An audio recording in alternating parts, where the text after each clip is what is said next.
ભાઈ કંટાળો આવે છે. હા ભાઈ શું કરવું, હાલ ને ચા પીતા આવી આપણે બે. હાલ પીતા આવી. પણ મારી પાસે પૈસા નથી હોય 1 રૂપિયો. ભાઈ મારી પાસે 10 રૂપિયા છે. તો હાલ આપણે 10 રૂપિયાની અડધી ચા લઈ લેવું અને એના 2 ભાગ કરીને 2 આપણે પી લેવું. એક અડધી ચા આપી દેજો અને એક ખાલી કપ આપી દેજો. હાલો આપી દઉં ભાઈ. દે ભાઈ 10 રૂપિયા. હાલ ભાઈ ભાગ પાડ. હાલ પાડી નાખું ભાઈ. ભાગ પાડવામાં હું એક્સપર્ટ હો ભાઈ. મેં કંઈક ના ભાગલા પડી નાખ્યા છે.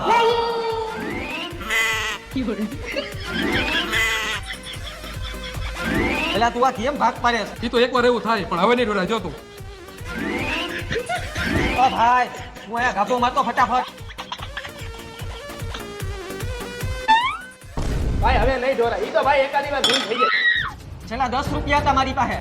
પેલા અડધી ચા આયે ઢોરી પછી વૈધી ઘટી ચા તે ઢોરી નાખી. હું શું કરું ઈ તમારો બેનો પ્રશ્ન છે. હવે આ ઢોરાઈ ગયેલી ચા મારે કેમ દીધી?